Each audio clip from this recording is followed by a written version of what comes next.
But let's start at the top because obviously Ole Gunnar Solskjaer is no longer the Manchester United manager, relieved of duty on Sunday morning via statement.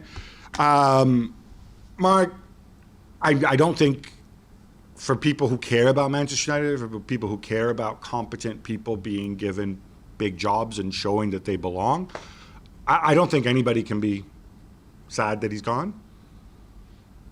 They made the right, for the good of the club, they made the right decision, right? Oh, absolutely, they made the right decision.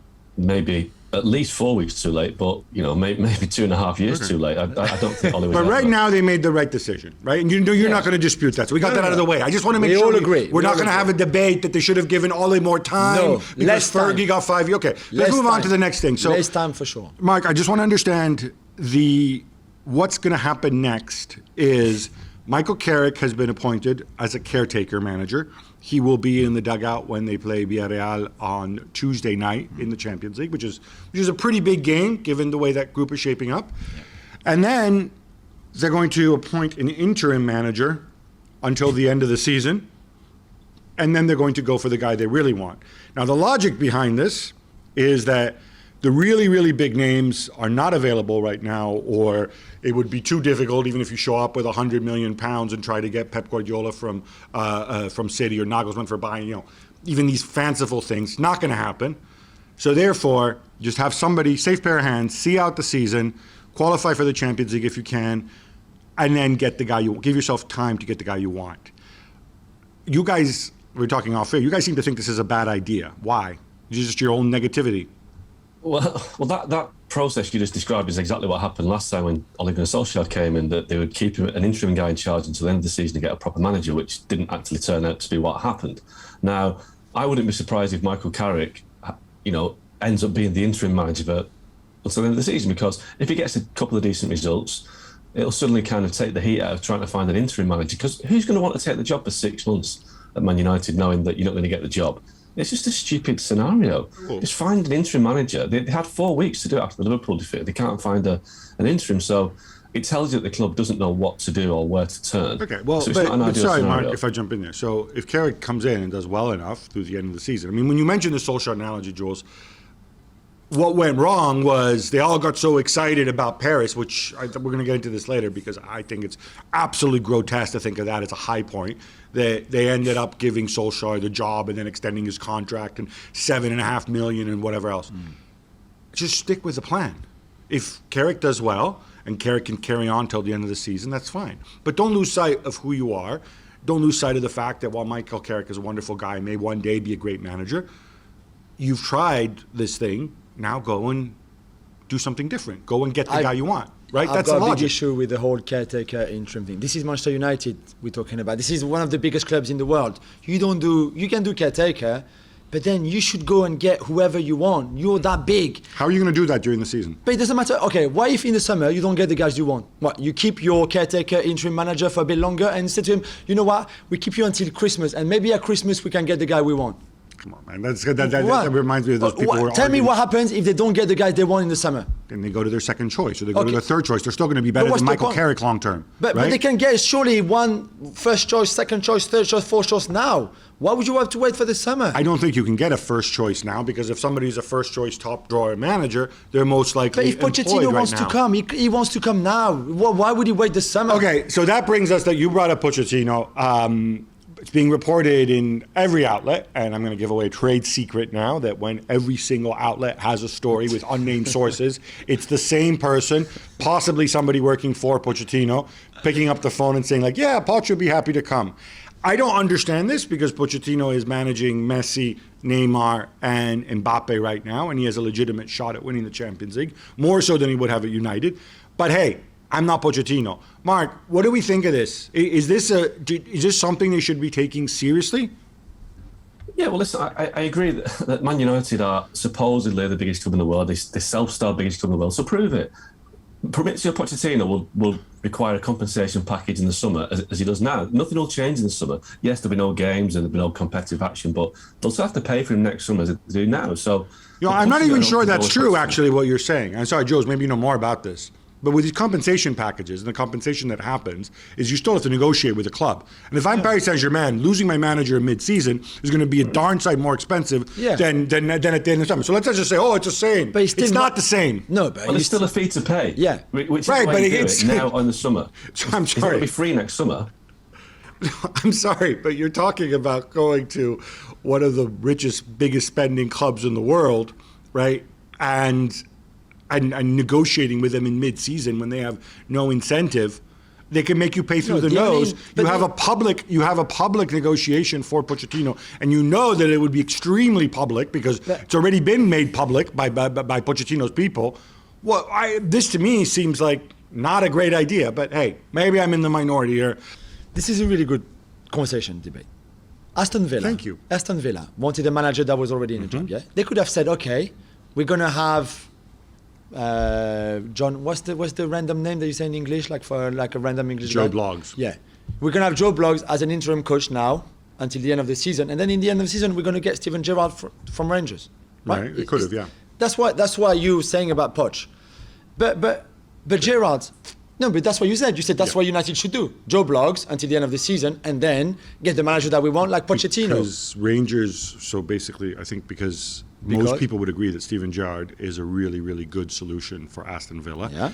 That Aston Villa are a far wealthier club than Rangers right now. I'm not saying, sorry Rangers, I'm not saying they're bigger, they get bigger crowds, but they're a richer club right now with wealthier owners.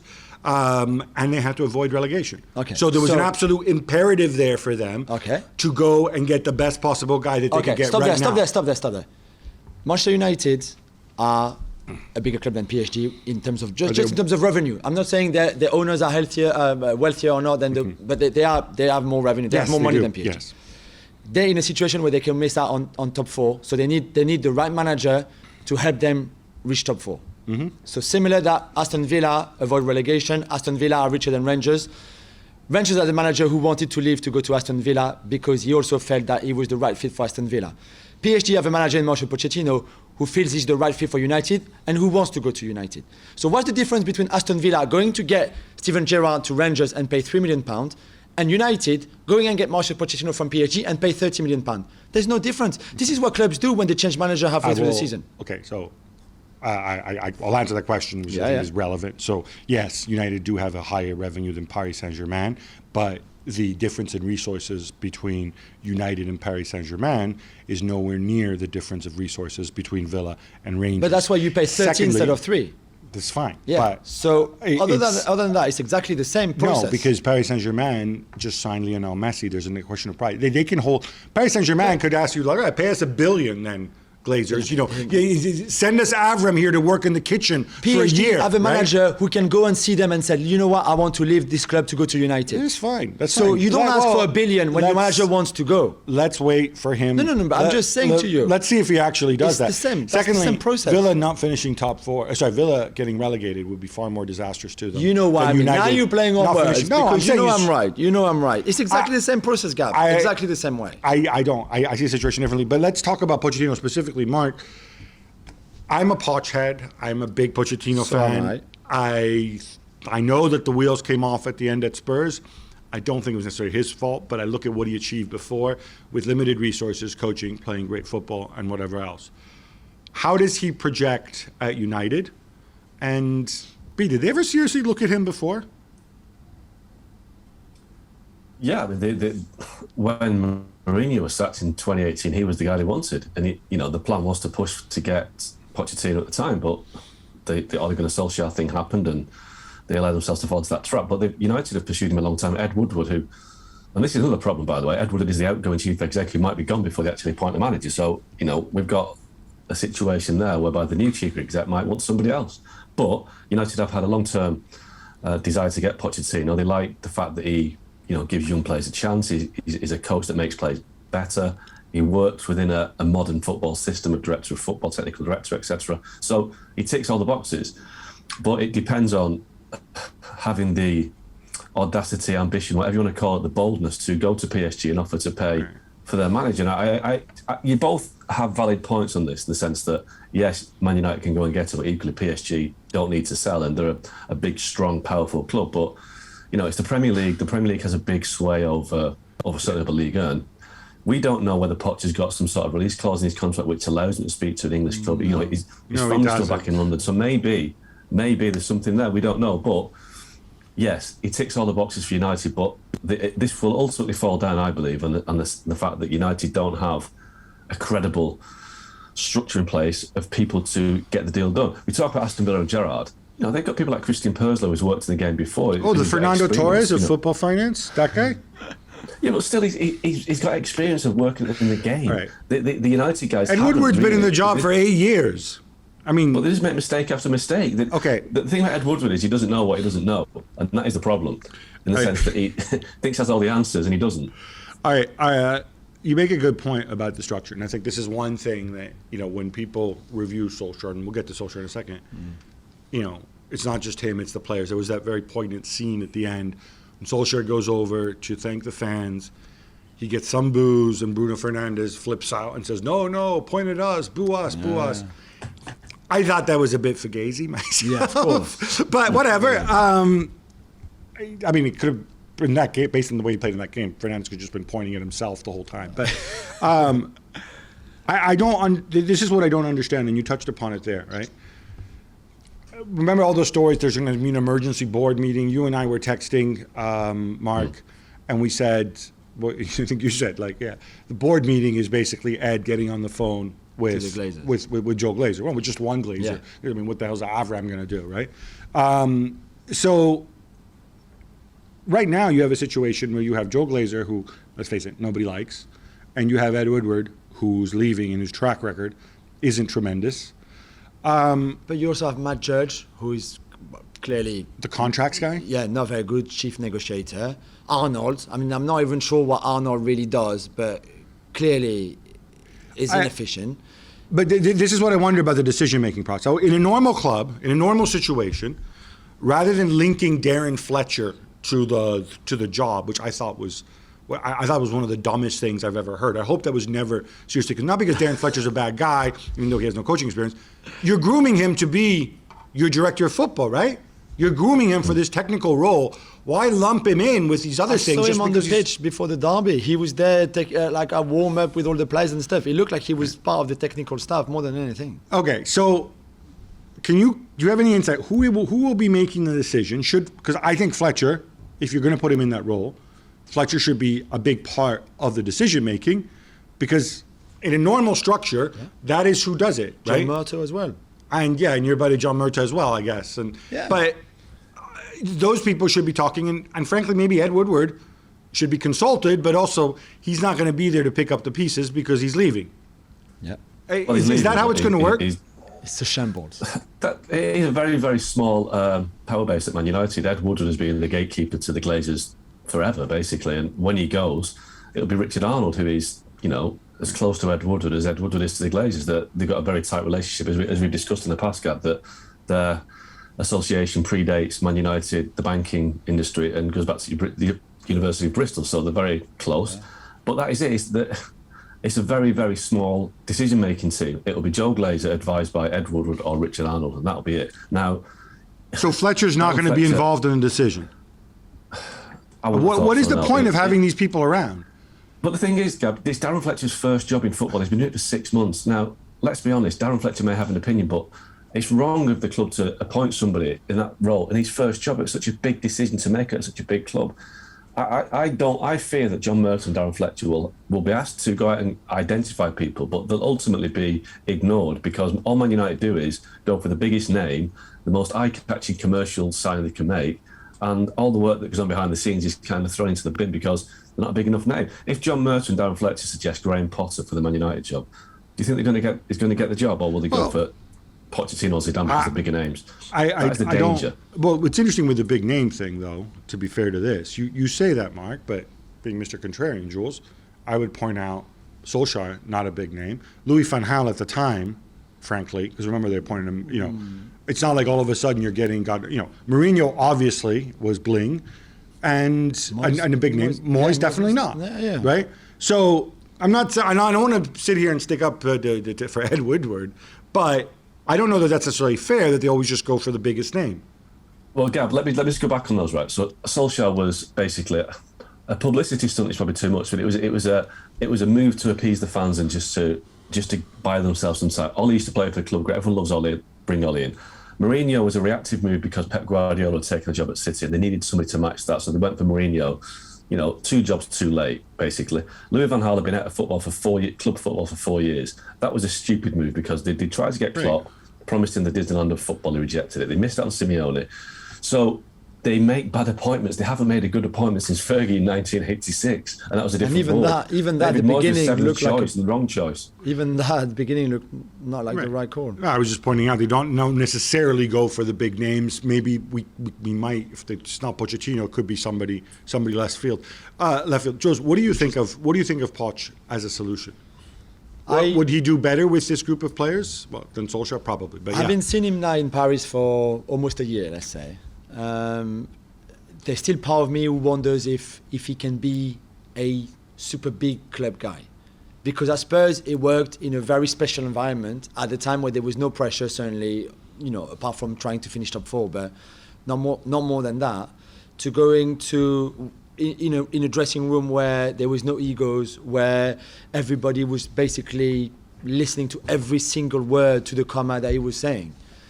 In Paris, he's finding it very difficult because it's such the opposite extreme to what he had at Spurs. And I think that going to United in the mess that it is currently would be far more similar to what he has as PSG now than what he used to have at Spurs 5 years ago.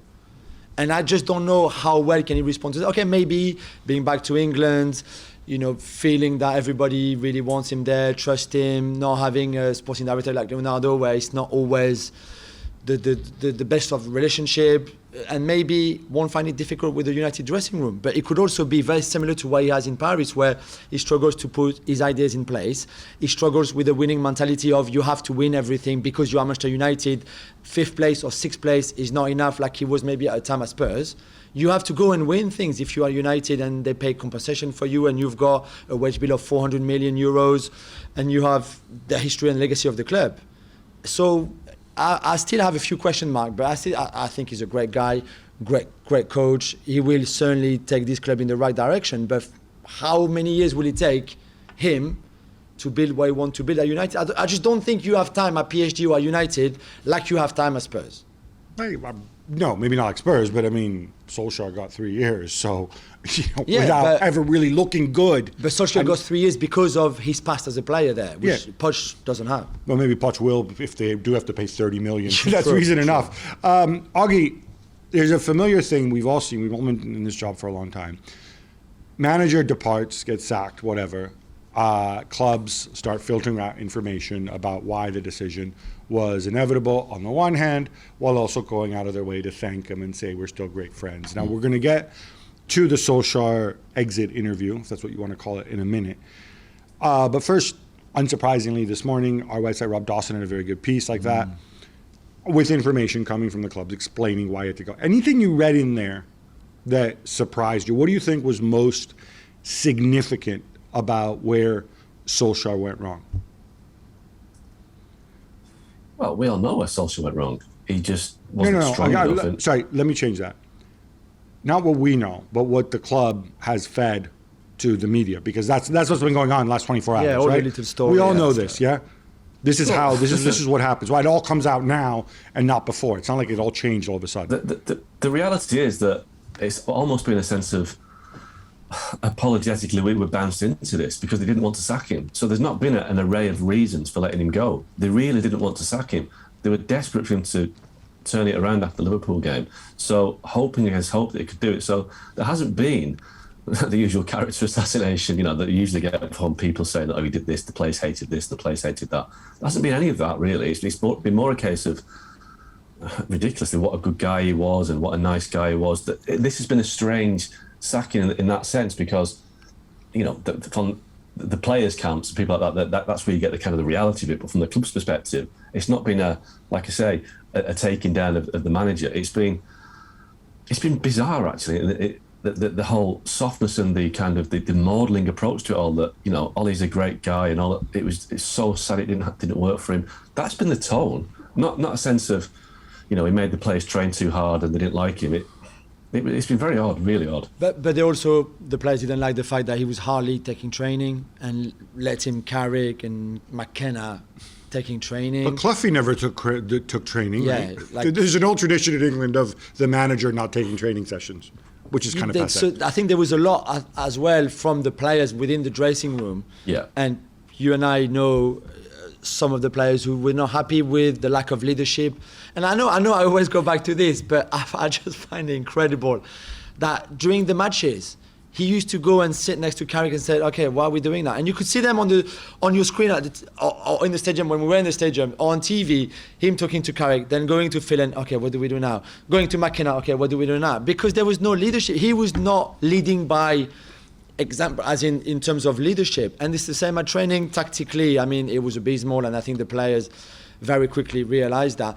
But if you're the club, and just to go back quickly, if you're the club, okay, and you're Ed Woodward and you're watching training and Solskjaer is not there, not taking training, surely you think like, this is not how a Manchester United manager, and I'm not talking the old school guy like Fergie and Cloughy and Busby and all of that, I'm taking now. Now you have to be on the football pitch with your players, because then it shows that you've got no identity to feed them. You don't implement anything at training, and then you end up with David De Gea saying after the Watford defeat, we don't know what to do with the ball. The guy's been there 3 years, and the players still tell you there's no plan, no patterns of play, no idea, no identity, and De Gea says in front of the whole country, the whole world, we don't know what to do with the ball. I mean, come on. Well, let me do the big name one of drop the here, most damning because when you things mentioned that I was people sort of not taking training, Sir Alex told me, Sir Alex told me, not you guys, he told me personally that at the end of his career, he took training a lot less frequently than he did at the beginning. He was micromanaging. But that was when, by that point, he had the same, well, his assistants did change over the year, but he had the same people there who were doing exactly what he wanted, and it was a choice he made because by stepping back, he could pick up on things, but he was very, very much engaged. I wonder if Solskjaer just noted the end of Fergie when he started doing that, rather than the first part when he was out there micromanaging. Maybe, because it's still not a good reason. Sorry, Mark, you were going to say? I think one of the most damning things at the weekend was the fact that I was told that Ollie was given the opportunity by the club to bring in anybody he wanted, any coach he wanted, anything to improve the backroom stuff, and he turned it down because he said that his coaching team was already world class, and that's what he actually told. But, when he says these things, does he believe that? No, surely not. Because this is a good transition Surely into his not. interview, right? No, of course. I'm watching it, and I'm thinking like, okay, you're a nice guy. You're Norwegian. You're not one of those opinionated Norwegians like our boy Fjortoft. Yeah. You're clearly one of those overly polite, almost a Canadian Norwegian. Yeah. Like, and you never say anything Canadian negative. Norwegians. You know what I Sorry to mean, right? Canadians and Norwegians. I say it in a nice way, Still, right? sorry, guys. You're very polite. And you want to talk about how much you love the club and how much, okay, this is fine. All the friends he made and remade and reconnected with and connected with, and the one in the future he will make. But surely he realized this. Surely he's played enough football to know that, oh, look, my team's playing really, really badly, right? Even when we win, we're playing badly. Even when we win, it's because that guy, Cristiano Ronaldo, who bumped up our wage bill by 25%, 23% when we signed him, is saving us the same way Bruno Fernandes saved us last season. Yeah. He must have seen these things. And I'm just wondering, maybe the exit interview wasn't the venue to do it. Do you think he'll ever give an explanation for what went wrong? Or do you think that was it? That was him saying, like, we felt it was the right time for me to step aside. But he for the said good he of the club. tried everything. He gave everything. So clearly, that was not enough. So that's him saying, is that him saying, Mark, I'm not good enough. I'm going to step aside because I love this club? Clearly. I think a lot of football people, as we know, are often in denial as to what's happening in front of them. And I think that, there's still certain ex-Man United managers complaining about not being given enough time 6, 7, 8 years ago. So some managers will never accept what their faults were. And I think Solskjaer's the same. He keeps banging on about the same things about we tried really hard, we worked really hard. They don't allow themselves to be strong enough to say, I need this or I need that. And of course you need better coaches. If you're not a coach on the training field and you're a so-called manager, you need a really top-class, reliable coach, like Fergie had with Kyrgios, with McLaren, with Mullenstein. Solskjaer wasn't strong enough to do that. And if you look at his coaching staff that he's described as world-class, the majority of them worked with him at Cardiff, who were relegated, worked with him at Molde, who, let's be honest, the Norwegian league is not comparable to the Premier League. They had a coaching staff under Solskjaer that was championship level at best. Let's give Michael Carrick and Kieran McKenna a bit of respect, because who knows what they may become. But they're in their first. Carrick's in his first job. McKenna's in his first senior job. They've employed rookies or people that have just got failure on their CV. There's nobody in that coaching staff that Solskjaer brought in with any sense of top-level elite quality. And the players ultimately got fed up with it, because they're elite players, World Cup winners, Champions League winners. They're being coached by guys that got Cardiff relegated. I want to move it on to something else, which is more, I think, the general environment around the club and around English football. Something happened on Saturday night, which I found shocking, even after many years in living and working in this country, just simply because it's not something you would see in Italy, in France, we said. You certainly wouldn't see it in Glasgow, which is Harry Maguire gets himself sent off foolishly. He knows that his manager is probably going to get sacked. Yeah. And he goes out to dinner to celebrate his dad's birthday. Now, obviously, Harry Maguire has a right. Let's be very clear. I'm not criticizing this, right? Mm-hmm. But he goes out in a restaurant that then's like, oh, look, the Maguires are here. Let's put this on our Instagram page, right? Publicizes it. Yeah. His own sister goes and publicizes it. It's not a good look. And it's weird to me that that Maguire wouldn't have figured out on his own. And I'm wondering, does this mean that the environment around the club is such, like, I would assume they've got... Are you surprised? Are you surprised? Are you surprised? Considering he's your club captain who comes out after the Liverpool defeat saying, oh, I'm here because I'm forced to. What? Sorry? Yeah. It's not my job to analyze the game. Sorry? But the guy who did that stupid celebration scoring for England against Albania. I was going to be mean to Albanian players. Sorry. So that's what...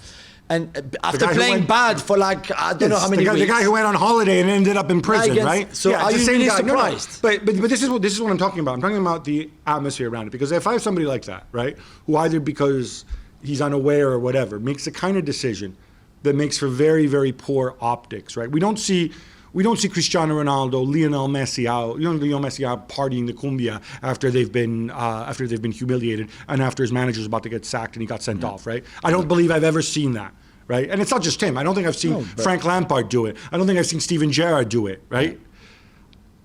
Shouldn't there be somebody at the club who, after this game, after this humiliation, says, lads, tonight, please, low profile, lack of right? leadership again. And from everyone. I'm not saying Maguire can't celebrate with his dad. Of course, get a private room, make an arrangement with the restaurant. Guys, they're going in the back door, just their family, please, no social media, whatever.